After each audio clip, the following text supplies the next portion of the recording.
أشرقت نفسي بنور من فؤادي حينما رددت يا رب العباد وانتشت روحي وصار الدمع يجري.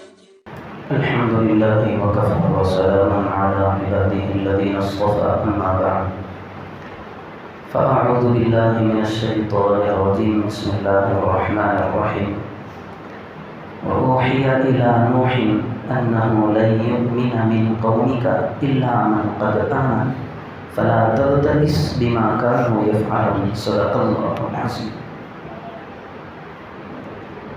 جن جملوں کو ابھی سنایا گیا ہے، جن آیت کی تلاوت ہوئی ہے، یہ سورہ ہود کی آیتیں ہیں. اللہ تبارک و تعالیٰ نے سورہ ہود کے اندر تقریباً انبیاء کرام علیہ السلام کے احوال کو بیان کیا ہے. ہر قوم کی ہر حالت کو بیان کیا ہے. اس کے نبی کون تھے، پھر وہ نبی ان کا رویہ ان کے لوگوں کے ساتھ کیسا تھا، آخر میں ان نبی کی بات کو ان لوگوں نے کہاں تک مانا، پھر اس کے بعد کیا ہوا، جو ایمان لائے ان کے ساتھ کیا ہوا، اور جو انکار کیے کفر کی حالت میں انبیاء کو ستاتے رہے ان کے ساتھ کیا ہوتا رہا. تقریباً سورہ ہود کے اندر انبیاء علیہ السلام کے ساتھ ہر قوم کے واقعات بیان کیے گئے. فلاں قوم ہے تو ان کے ساتھ یہ انعامات ہوئے، یہ عذاب ہے. فلاں قوم ہے ان کے ساتھ یہ حشر ہوا. تو ابھی جن آیتوں کا تلاوت کیا گیا ہے اس میں حضرت نوح علیہ السلام کی قوم کا اور حضرت نوح کا تذکرہ ہے. اس کے اندر اللہ تبارک و تعالیٰ نے ایک پیغام دیا ہے کہ ظلم کبھی بھی ایک نہ ایک دن ختم ہونے والی چیز ہے. آدمی کسی کو ستاتا رہا ہوتا ہے، کب تک ستائے گا؟ جب تک اس کی طاقت ہوگی اس وقت ستائے گا. جب کمزور ہوگا، لاچار ہوگا، مجبور ہو جائے گا تو کہاں سے ستا سکتا ہے؟ اللہ تبارک و تعالیٰ نے ایک آدمی کو طاقت کی دولت سے نوازا ہے تو کب تک طاقت رہ سکتی ہے؟ ایسا سمجھیں کہ جوانی میں طاقت آتی ہے تو جیسے ہی آدمی بڑھاپے کے قریب پیر رکھنے لگتا ہے تو اس کی طاقت کا زوال ختم ہونے لگتا ہے، زوال شروع ہو جاتا ہے. ہر ایک کی ایک مدت ہوتی ہے. تو انبیاء علیہ السلام کو اللہ نے جب دنیا کے اندر نبی بنا کر کے بھیجا کہ جاؤ اپنی قوم کے پاس ایک اللہ کی وحدانیت کو سمجھاؤ، لوگوں کو اللہ سے لینا سکھاؤ، لوگوں کا تعلق اللہ سے جوڑنا، ایسے جا کر کے تم کام کیا کرو. تو ہر نبی آتے، چونکہ ہر نبی جب بھی دنیا کے اندر آتے قوم کے اندر دیکھتے تو بت پرستی کا ماحول ہوتا، مشرک رہتے لوگ، کبھی پتھر کو معبود بنا لیتے، اللہ کو چھوڑ کر کے کسی اور کو پوجنے لگتے. تو نبی آ کر کے یہی کہتے کہ بھائی یہ چیز تمہیں دینے والی نہیں ہے، واحد ذات اللہ کی ہے، تمہیں اللہ سے رجوع ہونا ہے، تمہارا تعلق اپنے اللہ سے مضبوط کرنا ہے، تبھی تمہاری کامیابی ہے. تو اس غرض سے حضرت نوح علیہ السلام بھی اپنی امت کو دعوت دینے کے لیے نکل کر حضرت نوح علیہ السلام کے ساتھ ان کی قوم کا برتاؤ تیز اور درست ہونے لگا. دن بدن انہیں تکلیفیں دی جاتی، یہاں تک آتا ہے کہ ان کے گلے کو دبایا جاتا، انہیں پیروں تلے روک دیا جاتا. اتنا مارتے کہ لوگ یہ سمجھتے کہ بھائی ہم نے اس قدر اس کو مارا ہے کہ یہ دنیا سے مر گیا ہے. اتنا حضرت نوح علیہ السلام کو مار کر کے لوگ پیروں سے روندنے کے بعد ایک چادر لبادے کے اندر رکھ کر کے حضرت نوح علیہ السلام کو لے جا کر کے ان کے گھر میں ڈال کر کے آ جاتے اور یہ سمجھتے کہ اب یہ چلا گیا ہے دنیا سے، اب ہمیں دعوت دینے والا کوئی نہیں آئے گا. پھر دوسرے دن جب صبح ہوتی تو دیکھتے کہ حضرت نوح علیہ السلام پھر لوگوں کے پاس آ رہے، پھر وہی کہہ رہے ہیں کہ اللہ کی بات مان لو، دنیا چھوٹنے والی ہے. دنیا تو پانی کا بلبلا ہے. ہم دیکھتے ہیں کہ پانی کے اندر پتھر ڈال دیں تو ایک بلبلا نکلتا ہے. بلبلا کتنا دیر تک پانی میں رہتا؟ بس سیکنڈ ہی کا ہے. پانی میں جیسے ہی ہم نے پتھر پھینکا بلبلا نکلتا ہے، ایک سیکنڈ میں بلبلا آیا پھر بجھ گیا.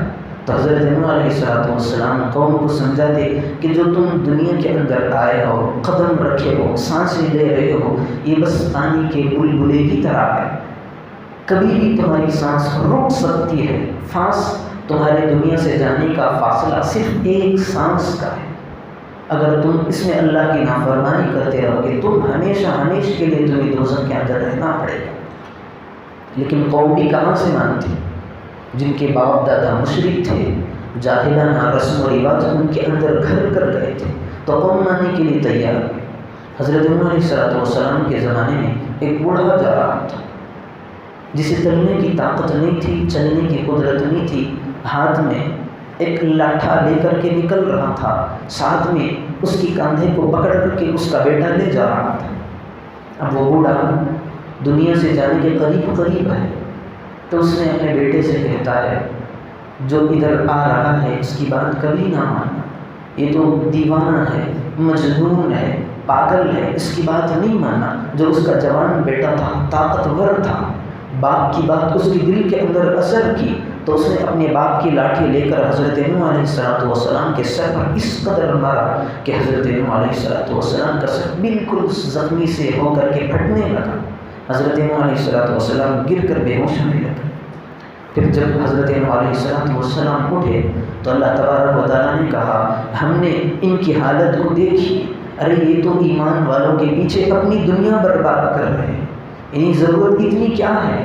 جب وہ ایمان لانے کے لیے تیار نہیں ہے تو میرے پیغمبر حضرت نوح کو ان کے پاس جانے کی ضرورت نہیں ہے۔ اللہ نے کہا وَأُوحِيَ إِلَىٰ نُوحٍ أَنَّهُ لَن يُؤْمِنَ مِن قَوْمِكَ إِلَّا مَن قَدْ آمَنَ فَلَا تَبْتَئِسْ بِمَا كَانُوا يَفْعَلُونَ۔ ارے نوح ان کے پاس جانے کی ضرورت نہیں ہے، جو آپ پر ایمان لائے سو وہ ایمان لا چکے ہیں، اب کوئی ایمان لانے والا نہیں ہے، اب آپ ان کے پاس نہ جائیں۔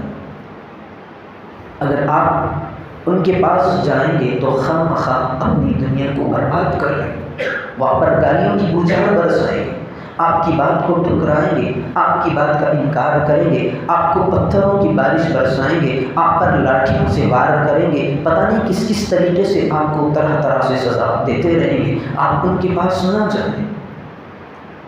جب اللہ نے خود کہہ دیا فَلَا تَبْتَئِسْ بِمَا كَانُوا يَفْعَلُونَ، جو وہ کر رہے ہیں ایمان کے اندر نہیں آ رہے، آپ کی بات مان نہیں رہے ہیں، تو آپ ان کے بارے میں افسوس نہ کریں، ان کو ان کے ہاتھ پر چھوڑ دیں۔ تو حضرت نوح علیہ السلام نے جب اللہ نے کہہ دیا تو حضرت نوح علیہ السلام نے کہا رب لا تذر علی الارض من الکافرین دیارا، اے اللہ جب تو نے کہہ دیا ہے تو میں بھی کہنے لگ گیا، ربی لا تذر علی الارض من الکافرین دیارا، اے میرے رب اس دھرتی پہ اس روئی زمین پر ایک بھی کافر زندہ نہ رہے، ایسے عذاب کو مسلط کر دیں۔ اللہ نے پوچھا گویا کہ ایسا نوح تم تو یہ بات کہنے لگ گئے ہو، تو حضرت نوح نے کہا ربی انی دعوت قومی لیلا و نہارا، اے اللہ جس مشن کو تو نے مجھے دے کر بھیجا تھا نا میں ان کے پاس رات میں بھی گیا دن میں بھی گیا، ربی انی دعوت قومی لیلا و نہارا فلم یزدہم دعائی الا فرارا، بس میری دعوت دینے کا فائدہ یہی ہوا کہ وہ لوگ میری بات سن کر کے بھاگتے رہے۔ سورہ نوح کے اندر بھی اللہ تبارک و تعالیٰ اس قوم کا تذکرہ کر رہا ہے، جعلوا اصابعهم في آذانهم واستغشوا ثيابهم وأصروا واستكبروا استكبارا۔ جب حضرت نوح علیہ السلام کے پاس جاتے کہ بھائی اللہ کو مان لو تو اللہ کہتا ہے ان کی قوم کی عادت یہ تھی جعلوا اصابعهم في آذانهم، نوح علیہ السلام کو دیکھتے کہ بھائی پھر یہ وہی شروع کرے گا، یہ آ کر کے ہمارے ساتھ یہی کہے گا کہ اللہ کی مان کر کے چلو، یہی کہے گا تو ہم سننے کے لیے کیوں جائیں، دور ہی سے اپنے کانوں کے اندر انگلیاں ٹھونس لیتے۔ تو اللہ تبارک و تعالیٰ نے بھی دیکھا چونکہ پیغمبر کی زبان سے یہ نکل گئے رب لا تذر علی الارض من الکافرین دیارا، اے اللہ اس دھرتی پہ کافر زندہ رہے یہ ہو نہیں سکتا، تو ان کو خطرناک طریقے سے عذاب کے اندر مبتلا کرنا۔ تو اللہ نے کہا آپ دعوت چلاتے رہیے، لوگوں کو میرے عذاب سے ڈراتے رہیے، لیکن عذاب آنے سے پہلے تک جو بندہ ایمان کے اندر آ جاتا ہے، رب کو مان لیتا ہے، اس کی نجات ہے، ورنہ کسی کی نجات نہیں۔ تو اللہ نے ساتھ میں یہ کہا وَاصْنَعِ الْفُلْكَ بِأَعْيُنِنَا وَوَحْيِنَا وَلَا تُخَاطِبْنِي فِي الَّذِينَ ظَلَمُوا إِنَّهُمْ مُغْرَقُونَ۔ نو اب تو تمہاری بات کا وقت آ چکا ہے، اب میں ان پر عذاب کو برسانے والا ہوں، لیکن اس کی بھی ایک مدت ہوگی، تمہیں یہ کرنا پڑے گا، اب تم کو کشتی بنانے کا میں حکم دے رہا ہوں، تم کشتی بناؤ۔ تو اللہ کے پیغمبر حضرت نوح علیہ السلام کو آئیڈیا نہیں تھا کہ کشتی بنائے کیسے جاتے ہیں، یہ پہلی کشتی بن رہی ہے، نہ جس کی بھنک حضرت نوح کو ہے کہ اس کا طریقہ کیا ہے۔ تو اللہ نے اپنے فرشتے سے بھیج کر کہا غم کرنے کی فکر نہیں ہے، وَاصْنَعِ الْفُلْكَ بِأَعْيُنِنَا، تم کشتی ہماری نگرانی میں کرو گے، کشتی تم بنانا شروع کرو گے، نگرانی میں کرتا رہوں گا، طریقہ بتا میں دوں گا، تم بنانا شروع کر دے گا۔ اللہ نے یہ بھی کہہ دیا کہ ساگوان یا سار کی جو لکڑی ہوتی ہے اس کے درخت سے اس کشتی کا آغاز کرے، اس کی درخت کو کاٹ کر کے لکڑیاں بنا کر کے کشتی تیار کرے۔ تو حضرت نوح علیہ السلام نے پہلے درختوں کو اگایا، ساگوان ہو یا سار ہو، درختوں کو اگانے کے بعد پھر جیسے ہی وہ بڑے ہوئے اس کی لکڑیوں کو کاٹ کر کے خشک کرنے لگے، تو پھر ایک وقت وہ بھی آیا، کشتی بن کر کے تیار ہو گئی۔ اب کشتی جس کی لمبائی تھی جو 80 ہاتھ کی لمبائی تھی، انگلیوں کے پور سے لے کر موڑے تک کا ایک ہاتھ برابر شمار کیا جاتا ہے، تو لمبائی میں 80 ہاتھ تھی، چوڑائی میں 50 ہاتھ اتنی چوڑائی تھی، اور اونچائی میں 30 ہاتھ اتنی تھی۔ پھر حضرت نوح علیہ السلام کو اس میں حکم ہوا تھا کہ اس میں جانوروں کو بھی رکھو، انسانوں کو بھی رکھو۔ تو حضرت نوح علیہ السلام نے 3 اسٹیپ بنائے، پہلا اسٹیپ بنایا جس کے اندر پرندوں کو رکھا، پھر دوسرا اسٹیپ بنایا جس کے اندر آدمیوں کو رکھا، پھر تیسرا اسٹیپ بنایا جس کے اندر جانوروں کو رکھا۔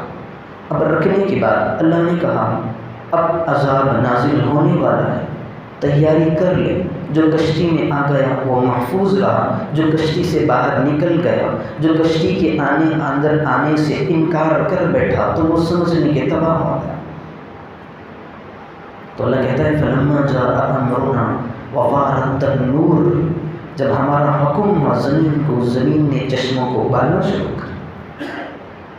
گھروں کے اندر جو چولہے ہوتے ہیں، ہم روٹی جو سیکتے ہیں، اس زمانے کے اندر چولہے نہیں ہوا کرتے، اس زمانے کے اندر تنور ہوتے جو زمین کے اندر کھدائی کر کے آگ دہکا کر کے روٹیاں سیکی جاتی تھی۔ تو اللہ تبارک و تعالیٰ نے کہا کہ ان تنور کے گڑھوں کے اندر سے ہم نے پانی کو ابالنا شروع کر دیا۔ جہاں دیکھو پانی ابل رہا ہے، زمین پھٹ رہی ہے، پانی نکل رہا ہے، تنور کے اندر دیکھیں تو پانی ابل رہا ہے، گھروں کے اندر سے دیکھیں پانی ابل رہا ہے، پانی ابلتا گیا۔ حضرت نوح علیہ السلام نے اپنی کشتی کے اندر جتنے لوگ سوار تھے ان کو بٹھا کر کے ایک جگہ ٹھہرے تھے، تو پانی اتنا اونچا ہوتا گیا کہ حضرت نوح علیہ السلام کی کشتی اوپر جانے لگی۔ تو حضرت نوح علیہ السلام نے جو دعا کی تھی رب لا تذر علی الارض من الکافرین دیارا، تو وقت اللہ نے بتا دیا کہ تمہاری دعا تھی کہ ہم نے ایک کافر کو بھی زندہ نہیں چھوڑا۔ تو اس میں ایک بیٹا حضرت نوح علیہ السلام کا بھی تھا۔ تو حضرت نوح علیہ السلام نے اس سے کہا کہ میرے بیٹے میری بات مان جا، تو اس کشتی میں آ جاؤ۔ ایک کشتی میں وہ لوگ ہیں جو اللہ کو ماننے والے ہیں، اللہ کی مان کر کے کشتی کے اندر سوار ہیں، یہ عذاب سے محفوظ رہیں گے۔ حضرت نوح علیہ السلام جن لوگوں کو کشتی کے اندر بٹھائے تھے اس میں حضرت نوح علیہ السلام کی فیملی تھی، حضرت نوح تھے، ان کے اہل خانہ تھے، حضرت نوح علیہ السلام کے 3 لڑکے یام، سام، حافظ، پھر ان کی تینوں بیویاں تھیں اور بچے کچے ایمان لانے والے اس کے اندر موجود تھے۔ گویا کہ مفسرین نے لکھا ہے کہ تقریباً ان کی تعداد 80 بنتی ہے۔ باقی اور ایک بیٹا جس کا نام مفسروں نے کنعان یا عبید لیا ہے، کنعان زیادہ مشہور ہے، تو اس نے کہا قال سآوی الی جبل، اے ابا جان تم مجھے پانی سے ڈرا دے، پانی کی اتنی ہمت کہاں ہے، طاقت کہاں ہے، پانی کتنی اونچائی تک اڑ سکتا ہے۔ قال سآوی الی جبل یعصمنی من الماء، میں ایسے پہاڑ پر جا کر اس کی پناہ میں آؤں گا، وہاں تک پانی کی رسائی نہیں ہو سکتی۔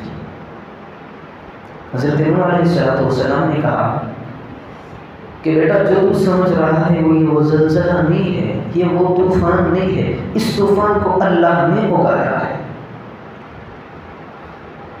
جو زلزلہ تو نے سوچا ہے وہ نہیں ہے، زلزلے آتے ہیں، زمینیں پھٹتی ہیں، پانی بہتے ہیں، ایک حد تک اوپر آتا ہے بس وہیں پر رہتا ہے، لیکن یہ زلزلہ وہ نہیں ہے جو تو سوچ رہا ہے، یہ زلزلہ تو خدا نے نازل کیا ہے، اس طوفان کو اللہ نے اگایا ہے۔ حضرت نوح علیہ السلام نے کہا لا عاصم اليوم من امر اللہ الا من رحم، آج کے اس طوفان سے کوئی بچ کر نکلنے والا نہیں ہے۔ یہ گفتگو ہو رہی تھی، ابھی باپ بیٹے کو سمجھا رہا تھا کہ آجا محفوظ ہو جا، تو اللہ کہتا ہے وَحَلَ بَيْنَهُمَا الْمَوْجُ فَكَانَ مِنَ الْمُغْرَقِينَ۔ ابھی باپ بیٹے کی گفتگو ہو رہی تھی، یہ ایمان میں داخل کرنے کی کوشش کر رہے تھے، وہ وہاں سے انکار کر رہا تھا، یہ امن والا بنانا چاہ رہے تھے، وہ عذاب کے اندر مبتلا ہونا چاہتا تھا، تو اللہ کہتا ہے کہ ان دونوں کے درمیان بات چیت ابھی چل رہی تھی کہ ہم نے پانی کو اس کے اوپر سے اگا دیا۔ دنیا کے اندر جو سب سے بڑی پہاڑ کی چوٹی تھی، اس پر حضرت نوح علیہ السلام کا بیٹا کھڑا ہو گیا، کنعان، کہنے لگا اس پانی کی ہمت کہاں سے آ سکتی ہے کہ مجھے غرق کرے۔ تو مفسرین نے لکھا ہے کہ پانی اتنی ہائٹ یعنی اوپر تک پہنچ گیا، جس پہاڑ پہ وہ ٹہرا تھا اس کے کئی ہاتھوں تک اوپر جا کر کے اسے بھی غرق کر دی۔ تو حضرت نوح علیہ السلام کی کشتی تقریباً 5 مہینے پانی کے اندر گھومتی رہی۔ 10 رجب کے اندر جب عذاب نازل ہوا تو کشتی اپنے لوگوں کو لے کر کے نکلنا شروع ہو گئی۔ پھر جب 10 محرم آئی، یہ تاریخ آئی، تو اس تاریخ کو اللہ نے کہا وَقِيلَ يَا أَرْضُ ابْلَعِي مَاءَكَ، اے زمین اپنے پانی کو نگل جا، اے آسمان اوپر سے ہی پانی برس رہا تھا، تو اللہ نے کہا وَقِيلَ يَا أَرْضُ ابْلَعِي مَاءَكَ وَيَا سَمَاءُ أَقْلِعِي، اے زمین پانی کو بند کر دے، آسمان اس پانی کو جذب کر دے۔ وَغِيضَ الْمَاءُ وَقُضِيَ الْأَمْرُ وَاسْتَوَتْ عَلَى الْجُودِيِّ وَقِيلَ بُعْدًا لِلْقَوْمِ الظَّالِمِينَ۔ تو اس میں نوح علیہ السلام نے اپنے بیٹے کو بھی کھو دیا۔ تو اللہ تبارک و تعالیٰ نے یہاں تک بتا دیا کہ کامیابی 2 چیزوں میں ہے، ایک تو ایمان میں کامیابی ہے، ایمان کے بغیر کوئی طاقت نہیں ہے، سب سے بڑی چیز۔ ہاں ایمان والے کے ساتھ حالات آتے رہے، اللہ نے کہا ہے احسب الناس ان يتركوا ان يقولوا آمنا وهم لا يفتنون، ایمان والا یہ سمجھتا ہے کہ ہم تو ایمان لائے، بس ہم مطمئن ہیں، ہم پر کوئی عذاب نہیں آئے گا، تو اللہ کہہ رہا ہے ایسی بات نہیں ہے۔ جب ایمان والا اپنی زبان سے کلمے کا اقرار کرتا ہے، جیسے ہی وہ شعور تک پہنچ جاتا ہے، بلوغ کے بعد اس کا دور شروع ہوتا ہے، بچہ بالغ ہونے لگتا ہے، مسلمان کا بیٹا ہے، تو اللہ کہتا ہے کہ اب سے اس پر آزمائشوں کی بارش شروع ہوگی۔ کب تک؟ اللہ کہہ رہا ہے کہ موت تک۔ انسان پر، ایمان والے پر حالات کا آنا لازمی جز ہے۔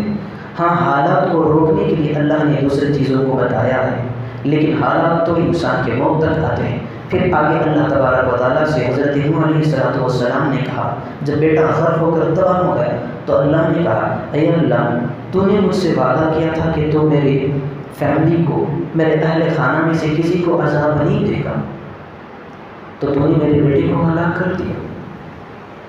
تو اللہ تبارک و تعالیٰ نے غصے بھرے الفاظ میں کہا قال یا نوح انہ لیس من اہلک، تم جس بیٹے کو مجھ سے مانگ رہے ہو، جس بیٹے کے بارے میں سفارش کر رہے ہو، انہ لیس من اہلک وانہ عمل غیر صالح، وہ تو پہلی بات تمہارے نسل ہی سے نہیں ہے، تمہارے اہل خانہ میں سے کیسے ہو سکتا ہے؟ ایک مسلمان ہے، ایک ایمان والا ہے، ایک اللہ کا اقرار کرنے والا ہے، دوسرا کافر ہے، اللہ کا منکر ہے۔ اللہ کا منکر اور اللہ کا مقر دونوں کیسے برابر ہو سکتے ہیں؟ فلا تسألنی ما لیس لک بہ علم انی اعظک ان تکون من الجاہلین، یاد رکھنا تمہیں جس چیز کا علم نہیں ہے اس کے بارے میں مجھ سے سوال نہ کرنا، ولا تکونن من الجاہلین، اور جہالت والی باتیں نہ کرنا۔ حضرت نوح علیہ السلام پر ڈانٹ پڑ رہی ہے، تو اللہ تبارک و تعالیٰ نے قصہ بہت طویل ہے، بہت ساری چیزیں، نصیحت کی چیزیں بھی، عبرت کی باتیں بھی اللہ تبارک و تعالیٰ نے اس واقعے کے اندر پنہا اور پوشیدہ رکھی، لیکن ان باتوں کے اندر صرف 2 باتیں بنیادی ہیں۔ ایک تو یہ ہے کہ ایمان لا کر کے اللہ کے احکامات پر چل کر کے اس پر مداومت کے ساتھ رہنا ایمان والے کی ذمہ داری ہے۔ پھر دوسری بات جو اللہ نے بتائی ہے کہ ظلم کبھی بھی ہو، ایمان والوں کو اس میں ضمناً اس بات کی تسلی دی گئی ہے کہ ظلم حالات آتے رہیں گے، ظلم ایمان والے پر ہوتا رہے گا، لیکن یہ نہ سمجھنا کہ مجھے ہر ہمیشہ ظلم کی چکی میں پستے رہنا ہے، ایسا نہ سوچنا۔ ظلم کی ایک حد ہوتی ہے۔ اللہ کہتا ہے جاء الحق وزهق الباطل، جب بھی حق آتا ہے تو باطل دم دبا کر کے بھاگنے لگتا ہے، تو سمجھنا کہ اس وقت بھی ظلم سے نجات مل جائے گی۔ تو اللہ اس امت کو حضرت نوح کے واقعے سے کے ذریعے تسلی دے رہا ہے کہ ظلم جب بھی آئے تو اس پر صبر کرنا، برداشت کرنا، یہ نہیں سمجھنا کہ ہم کب تک ظلم کے اندر رہیں گے۔ تو اللہ تبارک و تعالیٰ کہتا اتی امر اللہ فلا تستعجلوا، اللہ کی مدد آنے والی ہے، ایک نہ ایک دن تو اللہ کی مدد آئے گی، کیونکہ ہم ایمان والے ہیں۔ تو اس میں اللہ تبارک و تعالیٰ نے اپنے اس پیارے محمد صلی اللہ علیہ وسلم کی امت کو دلاسا دیا ہے، ان کی تسلی کے لیے کیا ہے، ظلم تو پر ہوتا رہے گا، لیکن ظلم کی بھی حد ہوتی ہے، وہ ظلم اپنے حد کو پار نہیں کر سکتا۔ اگر تمہیں ظلم سے بچنا ہے تو اللہ کے پاس دعائیں کرنے رکھو، اللہ سے اپنا تعلق جوڑنے رکھو۔ ایک بزرگ کا واقعہ یاد آ گیا، واقعہ سنا کر کے بات ختم کر دیتا ہوں۔ کبھی اللہ کا اور بندے کا تعلق اتنا زیادہ محبت والا ہو جاتا ہے کہ آپس میں انبن ہونے لگتی ہے۔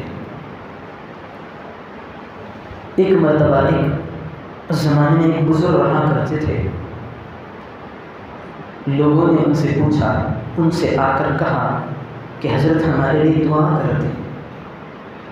دیکھیں اللہ کا تعلق کس حد تک رہتا ہے بندے کے ساتھ، جس طرح دوستوں کا ہوتا ہے، کبھی ناراضگی کا اظہار ہوتا ہے تو کبھی خوشی کا اظہار ہوتا ہے۔ تو لوگ آئے، آ کر کے اس بزرگ سے کہنے لگے دعا کر دے کہ بہت بے چینی کی، غضب کی دھوپ پڑ رہی ہے، سورج کی تپش سے ہمارے جسم جھلس رہے ہیں، اللہ سے یہ دعا کر دینا کہ اللہ ہم پر بارش کو نازل کرے۔ بزرگ نے کہا کہ بھائی ذرا رک جائیں، میری بھی اللہ کی انبن چل رہی ہے، میری بھی اللہ کی لڑائی ہو رہی ہے، یعنی محبت والی لڑائی۔ جتنا تعلق اللہ کا بندے سے ہوتا ہے، بندے کا تعلق اللہ سے اتنے ہی آپس کے نخرے ہوتے ہیں۔ اللہ کے محبوب بندے ہوتے ہیں، اللہ جیسا بھی چاہتا ہے ویسا ان کے ساتھ رویہ اختیار کر سکتا ہے۔ تو اتنی اس بندے کو، اللہ کے بندے کو محبت تھی، کچھ بات میں اپنی سمجھ میں آیا گیا کہ اللہ تھوڑا تھوڑا مجھ سے ناراض بھی ہے۔ تو انہوں نے اپنی قوم سے کہا کہ بھائی آج کل کا جو احوال چل رہے ہیں، اللہ مجھ سے ناراض ہے، میں جو بھی کروں اس کا الٹا ہوگا۔ تو لوگوں کے اصرار کرنے پر پھر اس بزرگ نے دعا کر دی لوگوں کے سامنے کہ اے اللہ ان کے لیے بارش کو نازل فرما۔ اب چونکہ بزرگ پہلے ہی بتا دیے تھے کہ میری اور اللہ کی انبن چل رہی ہے، میں جو بھی کرتا ہوں اللہ اس کے خلاف کرتا ہے۔ تو دیکھا کہ پہلے ہی سے کیا کم دھوپ برس رہی تھی، جیسے ہی ان کی دعا ہوئی کہ اللہ بارش کو برسا دینا، تو اللہ نے ان کی دعا کا الٹا کیا، ایسی تپش کو برسایا کہ آدمی کے قدم کو کھڑ گئے۔ پھر انہوں نے کہا کہ بھائی میں نے پہلے ہی کہا تھا کہ میری بھی اللہ کی انبن چل رہی ہے، میں جو دعا بھی کروں اس کا الٹا ہی کرتا ہے۔ تو پھر اس قوم نے دعا کی درخواست کی کہ آپ ایسا کر دیں کہ دھوپ کے لیے کہ انہوں نے ہاتھ اٹھائے کہ اللہ ان پر اور زیادہ دھوپ کو طاری کرے۔ تو فوراً بارش اتنی تیزی سے برسی کہ پھر وہ آ کر کے ہاتھ مارنے لگے کہ اتنی تیز بارش ہم سے نہیں ہو رہی۔ تو اللہ اور بندے کا تعلق محبت والا کبھی ایسا اس قدر ہو جاتا ہے، کبھی آپس کی الجھنیں ہو جاتی ہیں، انبنیں چلتی ہیں۔ تو بزرگ کے واقعے سے ہمیں یہ لگتا ہے کہ ان سے کتنی محبت تھی، اللہ ناراض بھی ہوا تو کس انداز سے ہو رہا ہے۔ تو خود بزرگ کو معلوم ہوا تھا کہ اللہ مجھ سے ناراض ہے۔ تو ایمان والے سے جب اللہ محبت کرتا ہے، ایمان والے کے دل میں اللہ کی محبت ہوتی ہے، اپنے تعلق کو اللہ سے جوڑ لیتا ہے، تو جو مانگتا ہے اللہ اسے دینے کے لیے راضی رہتا ہے۔ جو ہمارے اوپر حالات آ رہے ہیں، ظلم ہو رہا ہے، ہم پر ہر طرف سے غیروں نے، اللہ کے منکروں نے گھیراؤ کر لیا ہے۔ اب اس کا حل بس یہ ہے کہ ہم اللہ سے لو لگائیں، اپنے دل کو اللہ کی یادوں سے بھرپور کر لیں، اپنے دل میں غیر اللہ کی محبت کو نکال کر کے پھینک دیں، اللہ کو بس۔ جب بندہ اس پر عمل کر لیتا ہے تو اس کے بعد اللہ کہتا ہے اب نصرتیں آنے میں دیر نہیں لگتی، اب کامیابی تمہارے قدم چھونے گی، میں تمہارے سامنے اوروں کو، غیروں کو، منکروں کو، کافروں کو، مشرکوں کو تمہارے ذلیل اور رسوا کر کے ہی چھوڑوں گا۔ تو اللہ تبارک و تعالیٰ ان آیتوں کے اندر جن باتوں کی اس امت کو تعلیم دی ہے، دعا فرمائے کہ اللہ تبارک و تعالیٰ سب سے پہلے ہمیں اس کا یقین نصیب فرمائے، پھر ان باتوں پر عمل کرنے کی توفیق عطا فرمائے۔